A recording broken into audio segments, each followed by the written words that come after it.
እንዴት ነህ ጓደኛዬ? ምን ነው የደካከመ ትመስላለህ። ሰላም አይደለህም እንዴ? ምን እባክህ፣ ዛሬ ግብር ለመክፈል ገቢዎች ሄጄ ስንት ሰዓት ተሰልፌ ተራ ሳይደርሰኝ ለነገ ተብሎ ይኸው ተመልሼ መጣሁ። ይሄማ ቀላል ነው።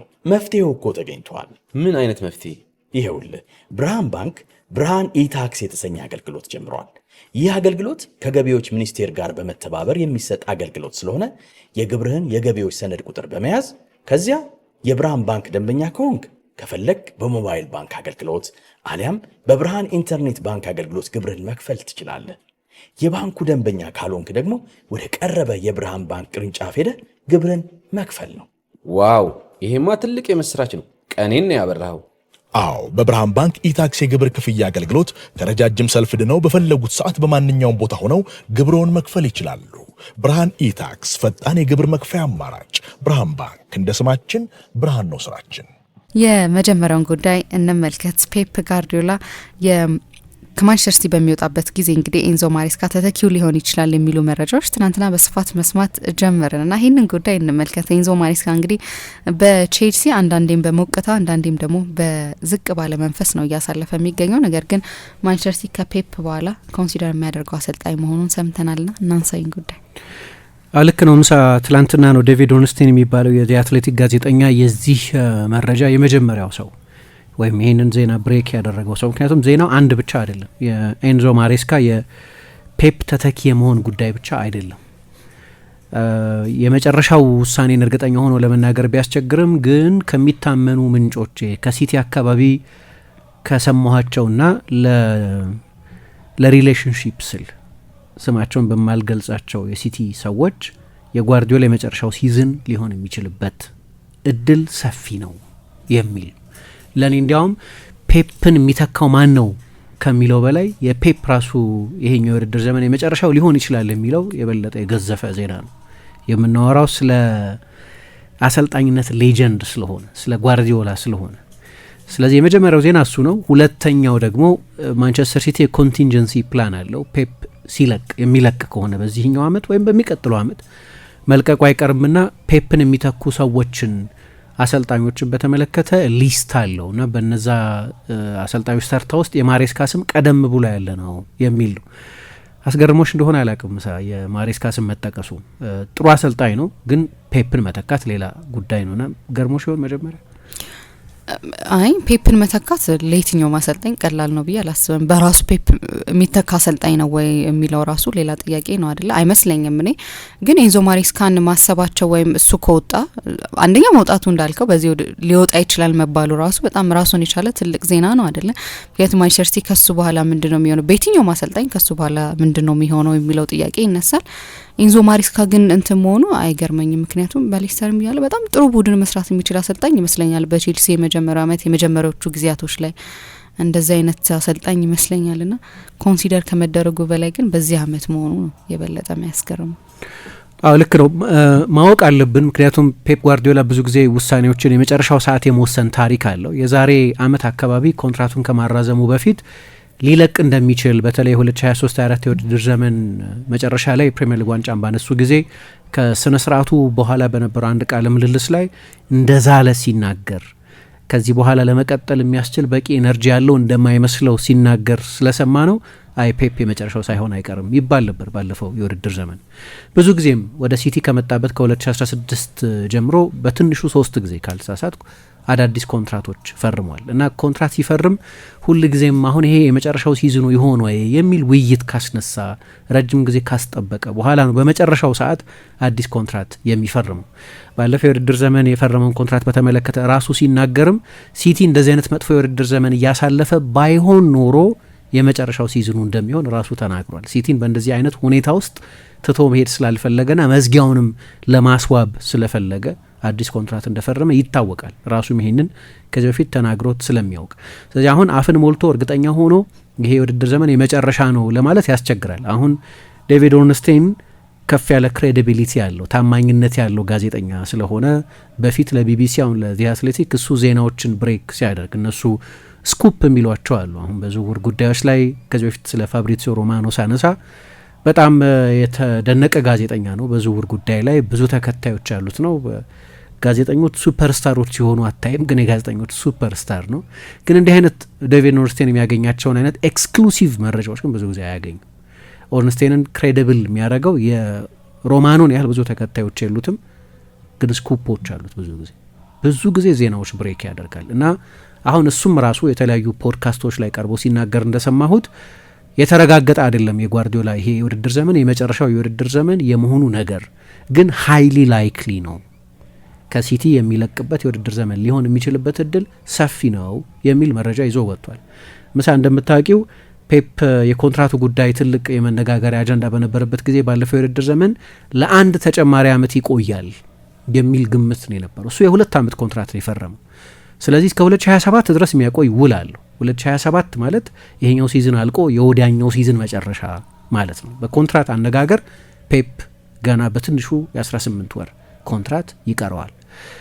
ግን እንደ ፔፕ አይነት ታላቅ አሰልጣኝን ኮንትራት አይወስነውም። እሱ በኃላፊነት የመቆየትን ጉዳይ ካልፈለገው ኮንትራቱ በየትኛውም ጊዜ ሊቋረጥ ይችላል። ልክ የርገን ክሎፕ ከሊቨርፑል ሲለቁ እስከ 2026 የሚያቆይ ኮንትራት ነበራቸው፣ ግን አስቀድሞ ነው የለቀቁት በ2024።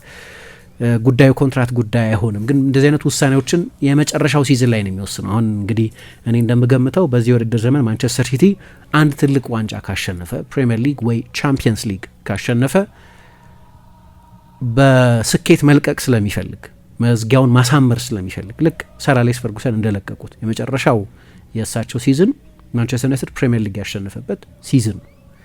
ለዛ ነው በመጨረሻው ሲዝን ላይ የቫን ፐርሲን መፈረም በጣም አስፈላጊ አድርገው ያዩት። በእሳቸው ቡድንና በሲቲ መካከል ትልቅ ልዩነት የሚያመጣ ተጫዋች አድርገው ያዩትና በእውነትም ትልቁ ልዩነት የነበረው ቫን ፐርሲ ባይፈርም ኖሮ ማንቸስተር ዩናይትድ የፕሪሚየር ሊግ ሻምፒዮን ይሆን ነበር አላቅም፣ ግን በጣም ትልቅ ተጽዕኖ ግን እንደነበረው እናውቃለን። ስለዚህ መዝጊያቸው ውብ ነበር እና ዋንጫ አሸንፎ ትልቅ ዋንጫ አሸንፎ ፕሪሚየር ሊግ ወይ ቻምፒየንስ ሊግ የውድድር ዘመኑን የሚያጠናቅቅ ከሆነ ሊለቅ ይችላል። የበለጠ ለመልቀቅ ኢንሴንቲቭ አለው ኦን ሃየር ኖት ለመልቀቅ ምክንያት ስለሚሆነው። ግን ሌላ አስቸጋሪ የውድድር ዘመን ቢሆንስ መቋጫው ባያምር ዋንጫዎች ባያሸንፍ በእንደዚህ አይነት ሁኔታ መልቀቅ ይፈልጋሉ ወይ የሚል የማይተነበዩ እንደ ውድድር ዘመኑ ሁኔታ የሚወሰኑ ሊሆኑ ይችላሉ። ግን ሃይሊ ላይክሊ ነው የሱ ከሲቲ ምንጮች አገኘሁት ብሎ ነው ይህንን ዘገባ ያወጣው። ለነገሩ ምሳ ፔፕ ሲመጣ 10 ዓመት ይቆያል ብሎ የገመተ ሰው አልነበር። 10 ዓመት ይቆያል ብሎ የገመተ ሰው አልነበር። ምክንያቱም ፔፕ ራሱ የማሰልጠን ስልቱ ከተጫዋቾች ብዙ ዲማንድ የሚያደርግ አይነት አሰልጣኝ ስለሆነ ለተጫዋቾች በሚያደርገው የተተነተነ ጥልቅ ዝግጅት የተነሳ ተጫዋቾች ከ2 ወይ ከ3 ዓመት በኋላ ይሰለቻሉ። የሜንታል ፋቲግ ምናምን ይመጣል። ራሱ እንዳለውም በባርሰሎና የመጨረሻውን ሲዝን 4ኛውን ሲዝን በመቆየቱ ይጸጸታል። ምክንያቱም የመጨረሻው ሲዝን ላይ ተጫዋቾች እኔን መስማት አቁመው ነበር ይላል። ከአንዳንድ ተጫዋቾች ጋር የነበረውም ግንኙነት ጥሩ አልነበረም እና ያንን በ2011-12 የባርሰሎና አሰልጣኝ ሆኖ ያሳለፈበትን ሲዝን ዋንጫዎች ባለማንሳቱ ብቻ አይደለም፣ ኮፓ ዴል ሬይ ያሸንፏል፣ ግን ላሊጋና ቻምፒየንስ ሊግ ላይ ባለድል አልነበረም። በዋንጫ ምክንያት ብቻ ግን አይመስለኝም፣ የተበላሹ ግንኙነቶች ስለነበሩ በዛ ምክንያት የመጨረሻውን ሲዝን እንደው መቆየት አልነበረብኝም የሚል አስተያየት ይሰጣል። በባየር ሚኒክም 3 ዓመት ነው የቆየው። በባርሰሎና 4 ዓመት ቆይቷል፣ ግን የመጨረሻውን ዓመት አይወደውም። ስለዚህ በሲቲም ከ3 ዓመት በላይ ይቆያል የሚል ግምት አልነበረም። እንግዲህ አንደኛው ረጅም ጊዜ ያቆየው ምክንያት ቻምፒየንስ ሊግን ማሸነፍ ነው ይባል ነበር። 2023 ላይ ነው መጨረሻ ላይ ያሸነፈው፣ ከ7 ዓመት በኋላ ነው ያሸነፈው። ስለዚህ ሁልጊዜ ቻምፒየንስ ሊግ ኤሉዥን ስለነበር ኤሉድ ያደርገው ያገኘው ያልቻለ ነገር ስለነበር ቻምፒየንስ ሊግን እስኪያሳካ ድረስ ነው የቆየው ይባል ነበር። ግን ቻምፒየንስ ሊግንም ካሸነፈ በኋላ ያው በሲቲ ቆይቷል። ስለዚህ ፔፕ ይለቃል ብሎ እርግጠኛ ሆኖ ለመናገር ያስቸግራል። እንዲህ አይነት መረጃዎች አሉኝ ከሲቲ ሶርስ እየሰማሁት ያለሁት ነገር እንደዚያ ያለ ነገር ነው ብሎ ዘግቧል። ግን እርግጠኛ ሆነን መናገር አንችልም። ብዙ ጊዜ እንደዛ መስሎን ስለሚያውቅ ቻምፒየንስ ሊግ ካሸነፈ በኋላ ዶሜስቲክ ትሬብል ካሸነፈ በኋላ አንዳንድ አስተያየቶች ሲሰጥ አንዳንድ ምልክቶች ስናይ ቺኬ ቤጌሪስታይን ወደ ሲቲ ለመምጣቱ ዋና ምክንያት የነበሩ በባርሰሎና በተጫዋችነት አብረውት የተጫወቱ በባርሰሎና በዳይሬክተርነት አብረውት የሰሩ 2 ጊዜ የቀጠሩት በባርሰሎና አሰልጣኝነትም በሲቲ አሰልጣኝነትም ዳይሬክተር ስለሆኑ የስፖርት ዳይሬክተር ስለሆኑ የስፖርት ዳይሬክተር ደግሞ ለብቻው ባይሆንም አሰልጣኞችን የሚለየው የሚመርጠው ለዛ ፕሮጀክት የሚስማማው ብሎ የሚወስነው እሱ ስለሆነ ኢንተርቪው ከሚያደርጉት ሰዎች መካከልም አንዱ ስለሆነ የቺኪ ቤገሪስታይን መልቀቅን ተከትሎም የፔፕ የመጨረሻ ዓመት ሊሆን ይችላል የሚል ግምት ነበር። ለዚህ ነው ሁጎ ቫያና ባለፈው የውድድር ዘመን የቺኪ ቤገሪስታይን ተተኪ እንደሚሆን ከታወቀበት ጊዜ ጀምሮ ምናልባት ሩበን አሞሪም ከስፖርቲንግ ሊዝበን አብሮት ይመጣ የሆነው የህይወት ዘመን ወዳጁ ነው። በስፖርቲንግ ሊዝበን አብረው በስኬት ሰርተዋል። ስለዚህ ጓርዲዮላ በውድድር ዘመኑ መጨረሻ የሚለቅ ከሆነ ሁጎ ቫያን ሩበን አሞሪምን የማንቸስተር ዩናይትድ ያኔ ደግሞ የሩበን አሞሪም ስቶክ በጣም ከፍተኛ ነበር፣ እንደዛም ይባል ነበር። ስለዚህ ብዙ ጊዜ ሰምተናል የፔፕ ተተኪ ማን ሊሆን ይችላል የሚለው። አሁን ግን አንደኛ የመረጃውን ባለቤት፣ ሁለተኛ ግን ፔፕ በዚህ ዓመት ባይሆን በሚቀጥለው ዓመት መልቀቁ አይቀርም። ስለዚህ ሲቲ ከፔፕ ባሻገር ያለው ዘመን ማየት አለበት። ካልሆነ በዚህ ዓመት ከሆነ በዚህ ዓመት ካልሆነ በሚቀጥለው የውድድር ዘመን ይለቃል ማለት ነው። በአብዛኛው ያለው ግምት በጣም ቆየ ከተባለ እስከ 2027 ነው የሚቆየው እና በደንብ ደግሞ በእግር ኳስ እውቀት የሚመሩ ክለቦች እንደዚህ አይነት ፕላን ሰክሴሽን ፕላን የሚባል ማነው ፔፕን የሚተካው የሚለውን በተመለከተ ዝግጅት ማድረግ አለባቸው እንጂ ይህን ያህልም ይቆያል የሚል ግምት አልነበረም። ያው የእሱን ተከታይ ማግኘት በጣም አስቸጋሪ ነው። የሌጋሲ ፊገር ነው ጓርዲዮላ፣ የዚህ ስፖርት ሌጀንድ ነው። ደግሞ የሲቲ ፕሮጀክት በሙሉ በሱ ዙሪያ ሆኖ የተገነባ ነው። እንደምታውቂው ወደ ሲቲ ከመምጣቱ በፊት ነው የባርሴሎናን ሞዴል ሲቲ መከተል የጀመረው። የክለቡ ሲኢኦ ፌራን ሶሪያኖ ናቸው። የስፖርት ዳይሬክተር የነበሩት ቺኪ ቤገሪስታይን ናቸው። እስከዚህኛው ባለፈው የዝውውር ገበያ ድረስ እንግዲህ ከፌብሩዋሪ በኋላ ይለቃሉ የሚል ግምት ነበር። ግን ባለፈው ክረምት ሲቲ የፈጸማቸው ዝውውሮች ላይ ሁጎ ቫያናን በማገዝ ሳይቀር ቆይተዋል ቺኪ ቤገሪስታይን። ግን ለረጅም ጊዜ በጓርዲዮላ ዙሪያ የተገነባ ፕሮጀክት ስለሆነም መልቀቁ ቀላል አይደለም። የእሱ መልቀቅ እንደው እንደ አሰልጣኝ ማይተካ አሰልጣኝ ቢሆንም ለመተካት ፍጹም የሚያስቸግር አሰልጣኝ ቢሆንም ግን ደግሞ የሲቲ የአወቃቀር አይነትም ጓርዲዮላን መሰረት ያደረገ ስለነበር ከ2011-12 የውድድር ዘመን ጀምሮ እንግዲህ ያኔ ማንቺኒ ነበር፣ በኋላ ፔሌግሪኒ መጥተዋል። ግን ሁልጊዜም የፔፕን መምጣት ታሳቢ ያደረገ ምልመላ ነበር ይደረግ የነበረው፣ አጫወት ነበር ይተገበር የነበረው። የሚሾሙት ሰዎችም እንደዚሁ ከፔፕ ጋር የመስራት ታሪክ የነበራቸው ሰዎች ናቸው። ለእኔ ከዚህ ዜና ውስጥ ተለቅ ያለው ዜና እሱ ነው። ፔፕ ሊለቅ የሚችልበት እድል የኮንትራቱ ፍጻሜ ከመድረሱ አንድ ዓመት አስቀድሞ ሊለቅ ይችላል የሚለው ነገር ነው። ሁለተኛው እኔ ከአንቺ ትንሽ ላይ ያለው ማሬስካ ጥሩ ምርጫ ነው ወይ የሚለውን በተመለከተ ከዜናው በፊት ማሬስካን ለምን እንደፈለጉት ይገባኛል፣ ምክንያቶች አሏቸው። ግን ማሬስካን በተመለከተ እነሱ እንደሚሉት ዘ ጁሪ ኢዝ ስቲል አውት። ኢቨን ለቼልሲ ሁሉም የቼልሲ ደጋፊ የሚስማማበት አሰልጣኝ አይደለም። አሁን ቼልሲ ባለበት ሁኔታ ማለት ነው። በጨዋታ ስልት ይሁን በውጤት ይሁን በውጤት ኮንሲስተንሲ ይሁን በፐርሶናሊቲ ይሁን ኤንዞ ማሬስካን እኔ በእኔ ግምት ጥሩ መርቶታል ይሄንን የቼልሲን ፕሮጀክት የሚል ግምት አለኝ። የዓለም ክለቦች ዋንጫ አሸንፏል። የበለጠ ክሬዲት የምሰጠው የዓለም ክለቦች ዋንጫ ለማሸነፍ ነው። ኮንፈረንስ ሊግን ማንም አሰልጣኝ የቼልሲ አሰልጣኝ ማንም አሰልጣኝ ያሸንፈዋል ነው የኔ ግምት። የገጠማቸውን ቡድኖች ደረጃና የቼልሲን የስብስብ አቅም ስናይ ኮንፈረንስ ሊግን ማሸነፉ ይጠበቅ ነበር። አሁን ምርጫ የለውም አሰልጣኝ፣ ኮንፈረንስ ሊግ ነው የተሳተፈው። ስለዚህ ኮንፈረንስ ሊግን ለማሸነፉ የምትሰጪው ክሬዲት አለ። ግን ለቼልሲ አስቸጋሪ ውድድር አልመሰለኝም። አስቸጋሪ ውድድርም አልነበረም። አምና የገጠሟቸውን ቡድኖች ሊስት ማየት ነው። የዓለም የክለቦች ዋንጫ ግን እና ሌሎች በፕሪሚየር ሊግ በአንዳንድ ትልልቅ ጨዋታዎች ላይ ቡድኑን ኮች የሚያደርግበት መንገድ ግን በጣም መደነቅ ያለበት ይመስለኛል። እንደው እንደ ስኬት ካየሹ 2 ዋንጫ አሸንፏል ባለፈው የውድድር ዘመን። ወደ ፕሪሚየር ሊግ ቶፕ 4 መልሶታል። ወደ ቻምፒየንስ ሊግ እግር ኳስ ቡድኑን መልሶታል። በቅርብ ጊዜም እንደ ሉዊስ ኤንሪኬ፣ አንዚ ፍሊክ አይነት አሰልጣኞችን ወይም የእነሱን ቡድኖች የማሬስካ ቡድን አሸንፏል በታክቲክ ብልጫ ወስዶ ጭምር።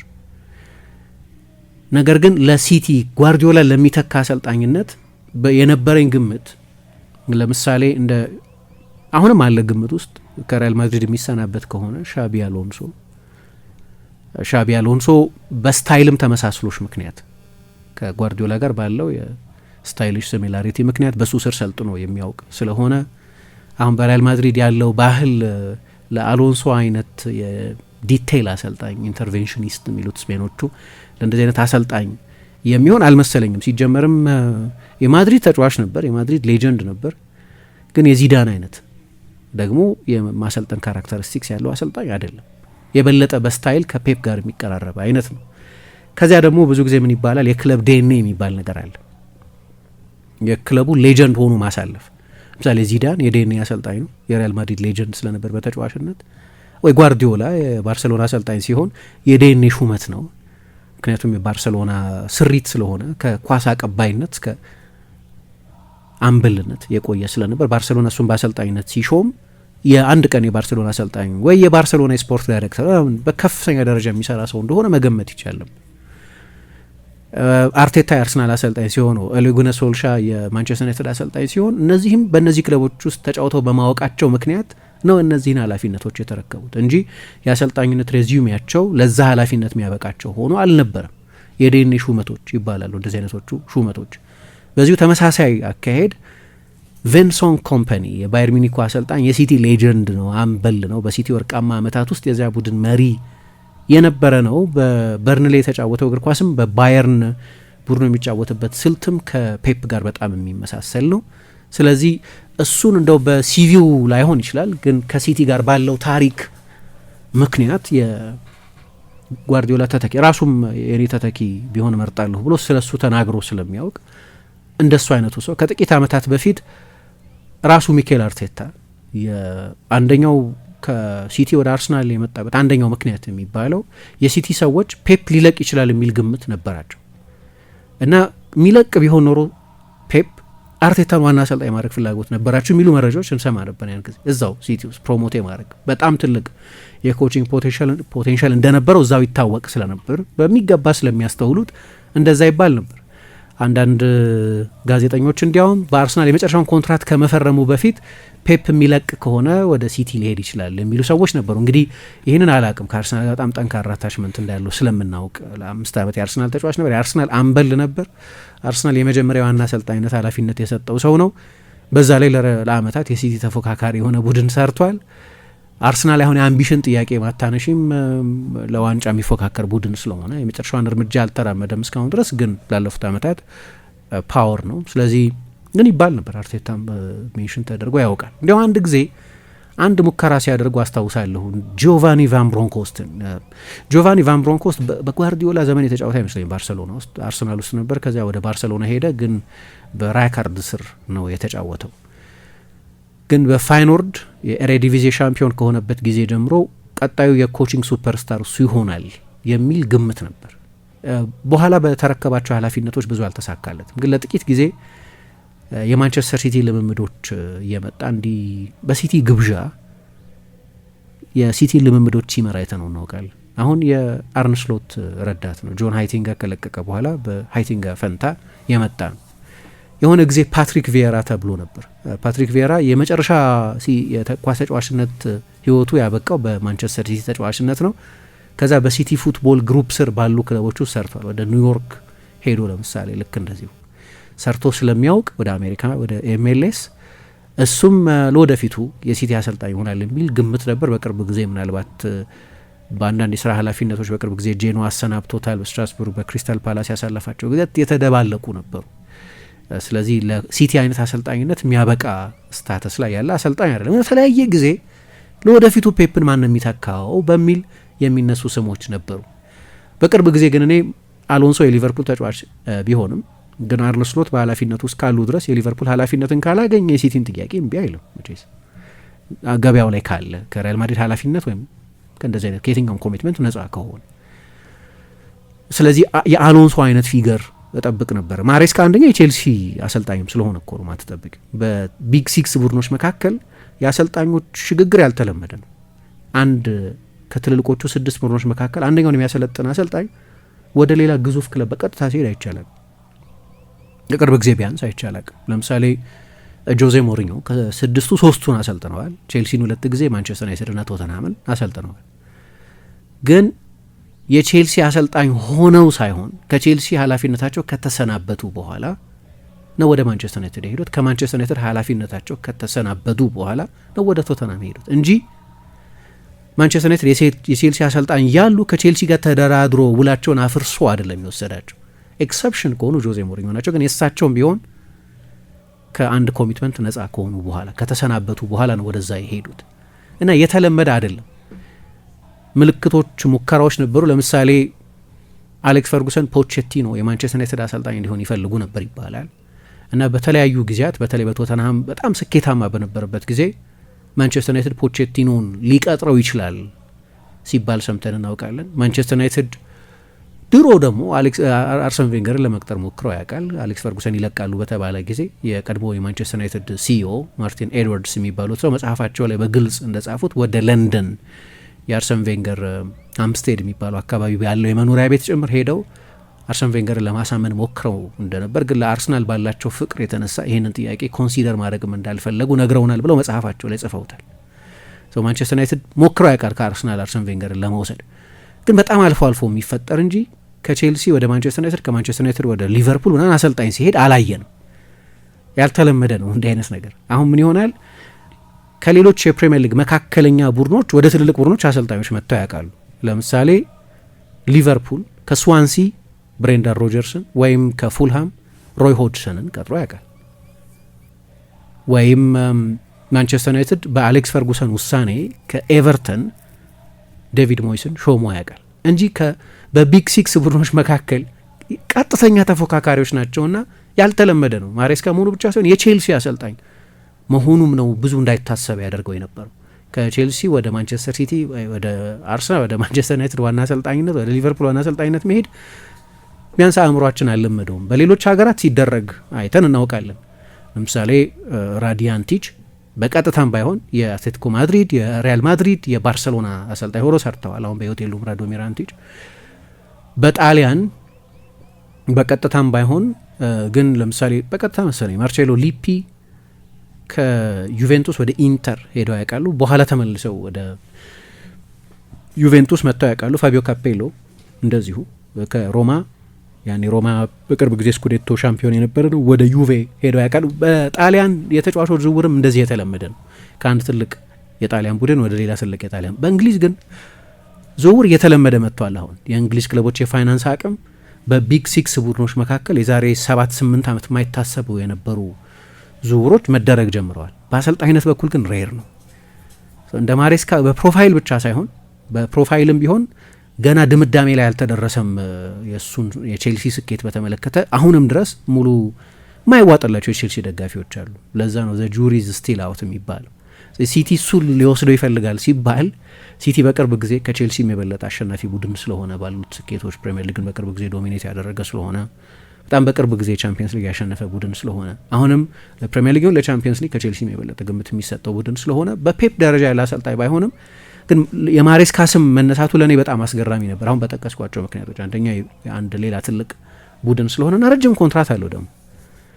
በነገራችን ላይ ማሬስካ እስከ 2029 ነው ኮንትራት ያለው። አሁን 2025 ገና እየጨረሰ ነው። ከዚያ የአንድ ዓመት ኦፕሽን አለው እስከ 2030 ድረስ ዩኒላተራል ኦፕሽን ነው። ቼልሲ ከፈለገ እስከ 2030 ድረስ ኮንትራቱን ማራዘም ይችላል።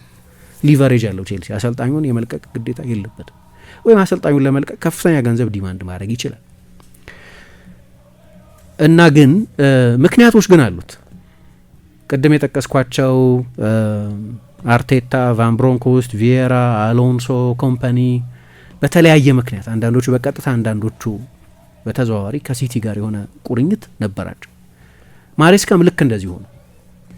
2 ጊዜ ሰርቷል በሲቲ። አንድ ጊዜ የወጣት ቡድኑ አሰልጣኝ ሆኖ እንደ ኮል ፓልመር፣ ሮሚዮ ላቪያ አይነት ተጫዋቾችን ጄምስ ትራፎርድ አሁን ቡድን ውስጥ ያለውን ግብ ጠባቂ፣ ሊያም ዴላፕ አይነት ተጫዋቾችን ያሰለጠነ ያጎለበተ አሰልጣኝ ነው።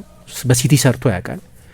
ከዚያ ደግሞ የጓርዲዮላ ምክትል ሆኖ ሰርቷል። ልክ እንደ አርቴታ እንደ ሚኬል አርቴታ ሁሉ በሲቲ ታሪካዊ የውድድር ዘመን በ2022-23 የውድድር ዘመን ትሬብል ባሳኩበት በመጨረሻም የቻምፒየንስ ሊግ ህልማቸውን ኡን ባደረጉበት በዚያ የውድድር ዘመን የፔፕ ምክትል ነበር። ዋን ማሊዮ ለቀው ነበር፣ ሩዶልፎ ቦሬል ለቀው ነበር፣ ሌሎችም ሰዎች ለቀው ነበር እና የፔፕ ምክትል ነበር። እንዲያውም በዚያ የውድድር ዘመን በሲቲ ስትራክቸራል ለውጥ ውስጥ በጣም ትልቅ ሚና የነበረው ሰው ተደርጎ ይነሳ ነበር። ሲቲ እንደምታስታውሹ ከውድድር ዘመኑ አጋማሽ በኋላ ጓርዲዮላ ተጫውቶ በማያውቅበት መንገድ 4 አውት ኤንድ አውት ተከላካዮች የሚጠቀም አንደኛው የመሀል ተከላካይ ወደ መሀል እየመጣ ሁለተኛ 6 ቁጥር የሚሆን ጆን ስቶንስ በሃይብሪድ ሚና ይጫወት የነበረ በመከላከሉ በኩል በጣም ሶሊድ ና ፊዚካል የነበረ ቡድን ነው የነበረው እና በዛ ውስጥ የማሬስካ ኢንፑት ከፍተኛ ነበር ይላሉ። ከዛ ነው ወደ ሌስተር ሲቲ ወደ ፓርማ መጀመሪያ በኋላ ወደ ሌስተር ሲቲ የሄደው።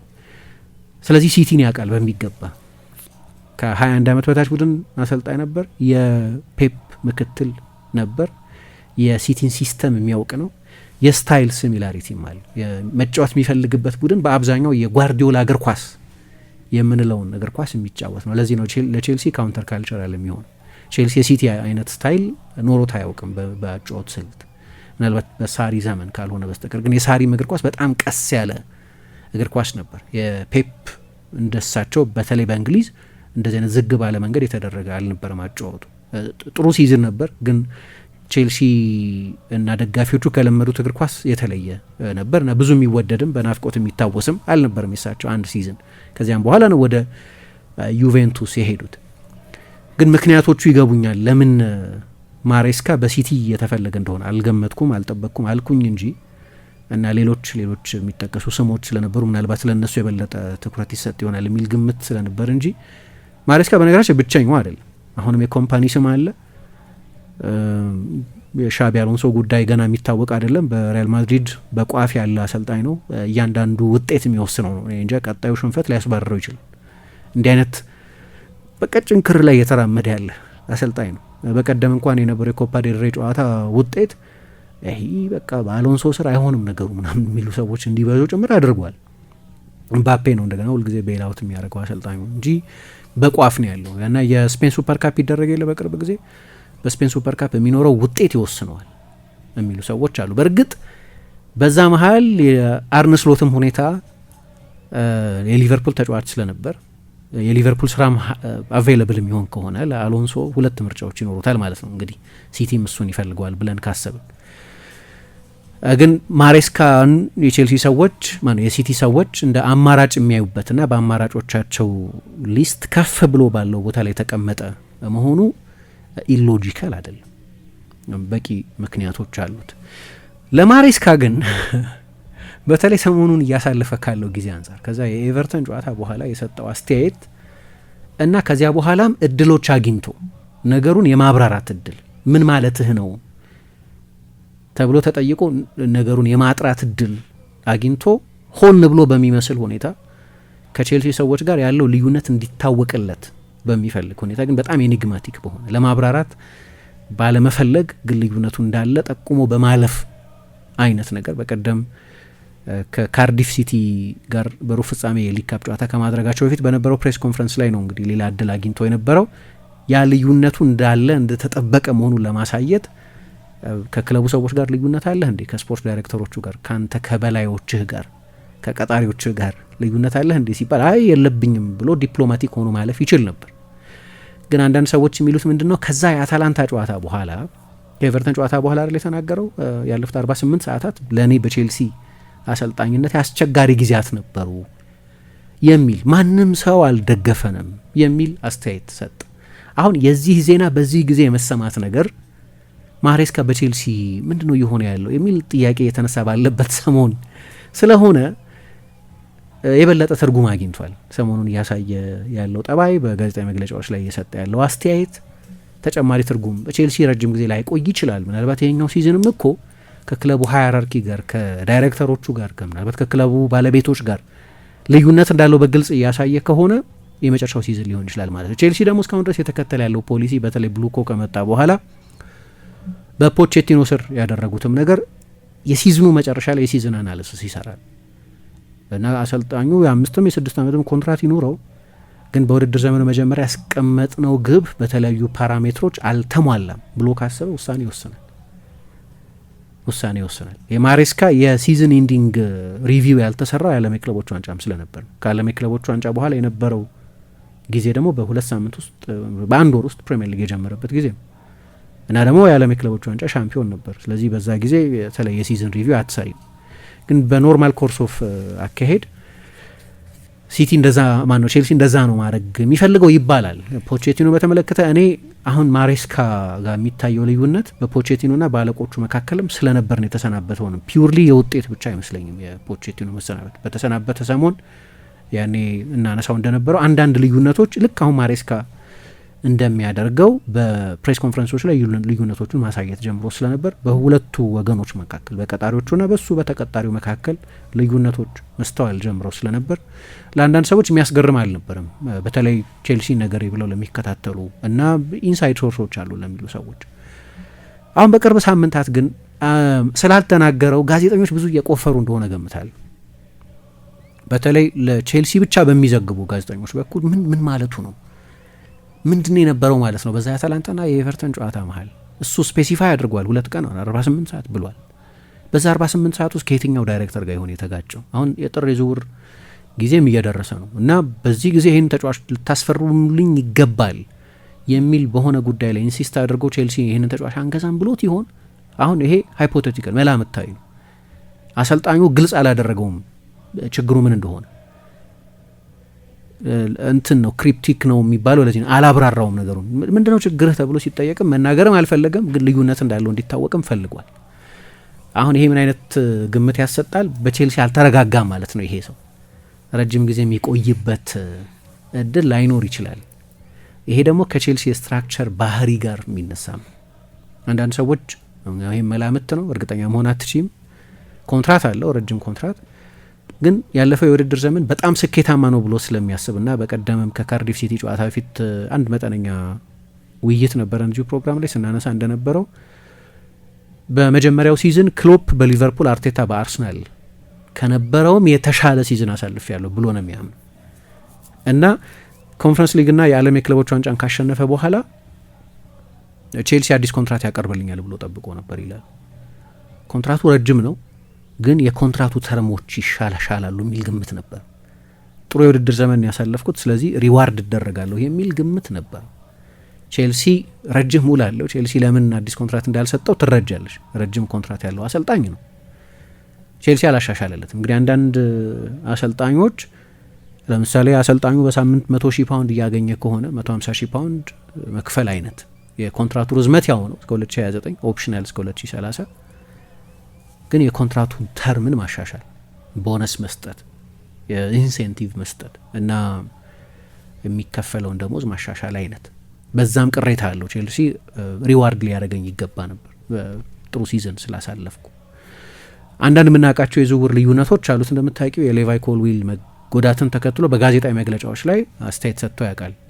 አሁን ግዴታ ነው የመሀል ተከላካይ ማምጣት አለብን የሚል አቋም ነበረው። ይህንን ሚዲያ ላይ ተናግሮታል። ያኔ የተፈጠረ ትልቅ ቢያንስኛ የሰማ ነው ወይም በሚዲያ የተነገረ ነገር አልነበረም። የቼልሲን ውሳኔ ግን አውቀናል። ቼልሲ አዲስ ተከላካይ አያስፈርምም። 7 ተከላካዮች አሉ፣ 7 የመሀል ተከላካዮች አሉ። እነሱን ኮች አድርጋ አንተ የሚል አቋም የነበራቸው ግን ቢያንስ በዚህ ደስተኛ አልነበረም። አዲስ የመሀል ተከላካይ ማስፈረም አለብን ብሎ በግልጽ ተናግሮ ስለነበር፣ ቼልሲ ደግሞ አናስፈርም የሚል አቋም ስለነበረው በአካሄድ ልዩነት ነበራቸው። ግን ያው ምርጫ ስላልነበረው ያለቆቹን ውሳኔ ተቀብሎ ቀጥሏል። አንዳንዶች ደግሞ አይታችሁ እንደሆን በቅርብ ጊዜ ጆርጅ ሜንዴዝን ወኪሉ አድርጎ ቀጥሯል። ጀስቲፉት የሚባለውን የጆርጅ ሜንዴዝን ኤጀንሲ ወኪሉ አድርጎ ቀጥሯል። አሁን እንዲህ አይነት ሙቭ የሚያደርጉ ሰዎች ትርጉም ይሰጠዋል። ተጫዋቾችም ቢሆኑ የኤጀንት ለውጥ ሲያደርጉ ወይ አዲስ ኮንትራት የመደራደር ፍላጎት አላቸው ወይ ከዚህ ፕሮጀክት ባሻገር ያለ ሌላ ኃላፊነትን ማማተር ጀምረዋል ማለት ነው። ሱፐር ኤጀንት ነው ጆርጅ ሜንዴዝ። ስለዚህ ታፍ ኔጎሽተር ነው እና ቀላል ትርጉም አይደለም የተሰጠው። በቀደም ሳነሳው ነበር እንዲያውም እና የእሱን ምስል ካልቲቬት የማድረግ ከአለባበሱ ጀምሮ ከስታይል ጀምሮ ሳይቀር የቼልሲ ትራክሱት ሁሌ ለብሰሽ የምትታይ ከሆነ ሁሌ አሶሴት የምትደረጊው ከቼልሲ ጋር ነው። ግን የራስሽ የፋሽን ሴንስ ካለሽ ዝም ብሎ ከሌላ ብራንድ የመጣ ልብስ ምትለብሺ ከሆነ ምናምን ትርጉም ይሰጠዋል። ያው በቀደም ጫፉን አንስቼዋለሁ እና እንዲህ አይነት ወሬ በሱ ዙሪያ ባለበት ጊዜ ነው ደግሞ አሁን የጓርዲዮላ ተተኪ እንዲሆን በሲቲ ሰዎች በኩል በእጩነት ተይዟል እየተባለ ያለ እና አንዳንዶቹን እንዳልኩት እርግጠኛ ሆኖ መናገር ማይቻልባቸው ነገሮች አሉ። የራሱን የጓርዲዮላን በሲቲ በዚህ ውድድር መጨረሻው መሆኑን አናውቅም። ግን አንድ ከሞላ ጎደል ያለ መስማማት በጣም ቢዘገይ 2027 ላይ ይለቃል። ዞሮ ዞሮ ሲቲ ድህረ ፔፕን ማሰብ አለበት። ፔፕን መተካት ራሱ በጣም ከባድ ስለሆነ እና አንዱ በጎ ነገር ቢያንስ ይታወቃል። አሁን ወይ በሚቀጥለው ለመዘጋጀት ይመቻል። አሁን ከዚህ በኋላ ፔፕን የሆነ ሲዝን መጥፎ ሲዝን በማሳለፍ ነው የምታሰናብችው ሰው አይደለም። እንደ ሁኔታው ምናምን አትወስኝ። እና በእኔ ግምትም በወደደ ጊዜ በፈለገው ጊዜ መልቀቅ ያለበት አይነት አሰልጣኝ ነው። ያ ስኬቱ እንዲህ አይነት ክሬዲት እግር ኳስ ኦኬ ሎያሊቲ ምናምን ጉዳይ የለበትም፣ ግን ስታተሱ እንደዛ ነው። በወደደ ጊዜ መልቀቅ አለበት። ያንን አይነት ስኬት እርን አድርጓል በሲቲ። ኦፍኮርስ የሆነ ሊሚት አለው። እሱም ቢሆን በጣም ዲዛስተር ቢሆን ያ ክሬዲት የማያልቅ አይደለም። ግን ፔፕ እያለ በጣም ዲዛስተር አይሆንም። ዲዛስትረስ ሲዝን ሲሆን ኤፍ ኤ ካፕ ፋይናል ደርሶ ፕሪሚየር ሊግ 3ኛ ሆኖ ጨርሶ ምናምን ነው የፔፕ ዲዛስትረስ ሲዝን። ስታንዳርዱ በጣም ከፍ ያለ ስለሆነ በአብዛኛው ከሲቲ ሲለቅ በራሱ ውሳኔ እንደሚለቅ እናውቃለን። ሲቲ ገለል በል ብሎት አይደለም የሚለቀው፣ ግን ከሞላ ጎደል እንደው ቢዘገይ እስከ 2027 ድረስ ቢቆይ ነው። አሁን ደግሞ ኦርንስቴን እንደሚለው በአብዛኛው በሲቲ ሰዎች በኩል ያለው ግምት ይሄ አመት የመጨረሻው ይሆናል የሚል ነው። ግን ሁለቱንም እርግጠኛ መሆን አንችልም። ማሬስካ ከቼልሲ ጋር ስላለው ልዩነት ነው። ለቼልሲስ ምን ማለት ነው የሚለውም ግን መነሳት አለበት። ቼልሲ እንዳልኩት የኮንትራት ኃይል ሊቨሬጅ አለ። ይህንን አሰልጣኝ የመልቀቅ ግዴታ የለበትም። ኮንትራቱን እየጨረሰ ያለ አሰልጣኝ አይደለም። ረጅም ውል አለው። እስከ 2030 ድረስ ቼልሲ የማቆየት መብት አለው። አንድ ተጨማሪ አመት ኮንትራቱን የማራዘም እድል ስላለ። ግን ምን አይተናል? ለምሳ በቅርብ ጊዜ ቼልሲን በተመለከተ በተለይ እነዚህ የአሜሪካኖቹ ሰዎች ከመጡ በኋላ ከሮማን አብራሞቪች ቼልሲን ሸጦ መልቀቅ በኋላ ዝውውሮችን በተመለከተ ከቀደመው የቼልሲ ኦነርሺፕ በተለየ ሁኔታ ክፍት ናቸው። ከአርሰናል ጋር ተጫዋቾች ለመሸጥ ለምሳሌ ማድዌኬን፣ ሃቨርትዝን ለማንቸስተር ዩናይትድ ተጫዋች ለመሸጥ፣ ማውንትን ተጫዋች ለመሸጥ ችግር ያለባቸው አይደሉም። ወይ ከትልቅ ቡድን ተጫዋች ለመግዛትም ችግር ያለባቸው አይደሉም። የበለጠ ኦፕን ማይንድድ ናቸው። የተጫዋቾች ትሬዲንግን በተመለከተ ዊዝን ደ ቢግ ሲክስ ይህንን የማድረግ ፍቃደኝነት አለ። በማንቸስተር ዩናይትድ ና በማንቸስተር ሲቲ መካከል ወይ በአርሰናል ና በማንቸስተር ዩናይትድ ወይም በማንቸስተር ሲቲ መካከል ተጫዋች የመግዛትና የመሻጥ ብዙ አካሄድ የለም። ሲቲ ግን ከሁሉም ጋር የመነገድ ፍቃደኝነት ያለው ይመስላል። ተጫዋቾች እና ፕሌየር ትሬዲንግ ደግሞ ተጫዋች መግዛት በወጣትነቱ በለጋ እድሜው በጥሩ ስልጠና ማጎልበት ከዛ በትርፍ መሸጥ ከተወሰኑ ለዚህኛው የቡድኑ ፕሮጀክት በጣም አስፈላጊ ናቸው ተብለው ከሚታሰቡ ምናልባት ከነ ፓልመር ወይ ካይሴዶ አይነት ተጫዋቾች በስተቀር አብዛኛው ለድርድር ክፍት ይመስላል። ተጫዋቹ ለመልቀቅ አጂቴት ካደረገ ለማንቸስተር ዩናይትድ፣ ለአርሰናል፣ ለሲቲ ወይ ለማንም ለመሸጥ ችግር ያለበት አይመስልም። ቼልሲ እንደ ፕሪንሲፕል አንዳንድ ሰዎች ይሄ እኮ ሰስቴንድ የሆነ ዋንጫ ለማሸነፍ የሚፈልግ ቡድን የሚከተለው ፖሊሲ አይደለም፣ ኃይለኛ የተጫዋች ተርኖቨር ይኖራል ማለት ነው እና ደግሞ እዛው በቀጥታ ለባላጋራ ቡድን መሸጥ፣ በቀጥታ ለአርሰናል የሆነ ተጫዋች መሸጥ አርሰናልን በማጠንከር ማለት ነው። ምንም ጥያቄ የለውም። ኳሊቲ ተጫዋች ነው የምትሸጩ፣ የሆነ ለዛ ቡድን ጥንካሬ መሆን የሚችል ተጫዋች ነው የምትሸጩ። ወይ ማውንትን ለማንቸስተር ዩናይትድ ስትሸጪ ሁለት ጥሩ ሲዝን አላሳለፈም፣ ግን ጥሩ ተጫዋች መሆኑ ጥያቄ የሚነሳበት አይደለም። ማንቸስተር ዩናይትድ ና ቼልሲ ደግሞ ከሞላ ጎደል ለተመሳሳይ ስፍራዎች የሚፎካከሩ ናቸው። አሁን ይሄንኑ ወደ አሰልጣኝነትም አካሄድ የሚከተለው ከሆነ ኦኬ ማሬስካ የሚለቅ ከሆነ ዊ ዶንት ማይንድ ወደ ሲቲ ቢሄድ፣ ብቻ ሲቲ ፕሪሚየም ካሳ ክፍያ ይክፈለን ብሎ የሚያምን ከሆነ ምናልባት በዚህ ከሌሎቹ የፕሪሚየር ሊግ ክለቦች የበለጠ ክፍት ነው ማለት ነው ይህንን ነገር ለማድረግ። አሁን ይህንን አናቅም ቼልሲ ምን አይነት አቋም እንደሚይዝ። የቼልሲ ሰዎች የማይወዱትን አንድ የምናውቀው ነገር ግን የቼልሲ ስትራክቸር አሰልጣኝ ላይ ጥገኛ የሆነ አይደለም። አሁን አርሰናልን አወቃቀር ወይ ሲቲን አወቃቀር ካየሽ ኮች ሌድ ነው ምናምን አትይም። በሁለቱም ክለቦች ውስጥ ጠንካራ ስትራክቸር እንዳለ ማየት ይቻላል። ግን ጓርዲዮላ ለሲቲ ፕሮጀክት ኢሴንሻል ወሳኝ ነው። አርቴታ አሁን በጣም ወሳኝ ነው። ሲመጣ ሄድ ኮች ነበር ታይትል፣ አሁን ማኔጀር ነው። እሱ ደግሞ የስራ ድርሻ የኖመንክላቸር ለውጥ ሳይሆን የስያሜ ለውጥ፣ ሄድ ኮች ወደ ማኔጀር የኃላፊነት ወሰኑ መስፋቱን የሚያሳይ ነው። ዝውውሮች ላይ ቬቶ እንዳለው የሚያሳይ ነው። ስለዚህ የአሰልጣኞቹ መልቀቅ የሚያፈርሳቸው ብዙ ነገሮች አሉ። ቼልሲ እንደዛ አይደለም። ማሬስካ ዝውውሮች ላይ ቬቶ የለውም። ማሬስካ ሄድ ኮች ነው፣ የማሰልጠን ስራ ብቻ ነው ያለው እና ቼልሲዎች የሚሉት ከጀርባ ያለው ስራ ብዙ ዳይሬክተሮች አሏቸው። አንድ ጊዜ ዛሬ ዓመት አንድ ፕሮግራም ሰርቼ ነበረ። ከኋላ የሚሰሩት ስራ እና ስትራክቸራቸው በጣም ዝርዝር፣ የአይነት ስትራክቸር ሌድ የሚሉት እነሱ ወይም ፕሮሰስ ሌድ የሚሉት ስለሆነ የሆነ ሰው ቢሄድ አሰልጣኝ በተለይ ከባድ አይደለም፣ ስትራክቸር ሌድ ነው። ስለዚህ ሄድ ኮች ይለቃል፣ ሄድ ኮች ይመጣል። ስራው ትሬኒንግ ግራውንድና ለጨዋታ መዘጋጀት ነው። ከዛ የሰፋ አይደለም፣ ኦቨር አርቺንግ አይደለም፣ ሰፋ ያለ አይደለም። እንደ አሬስ እንደ ክሎፕ በሊቨርፑል በነበሩበት ጊዜ በቀደመው ዘመን ደግሞ ፈርጉሰንና ቬንገር በዩናይትድና በአርሰናል እንደነበራቸው አይነት አይደለም። በጣም የተወሰነና ስፔሲፊክ የስራ ኃላፊነት ነው ያለው። ስለዚህ የማሬስካ መልቀቅ የፖቼቲኖ መልቀቅ በጣም ትልቅ አደጋ ሆኖ እንዳልታየ የአንድ ዋና አሰልጣኝ መልቀቅ ነው። ግን ያኔ ፖቼቲኖ ለምሳሌ ለምንድነው ኩዌቫ የሚመጣው? የቆመ ኳስ አሰልጣኝ ሆና የመሾም ኃላፊነት እኮ የዋና አሰልጣኙ ነው መሆን ያለበት።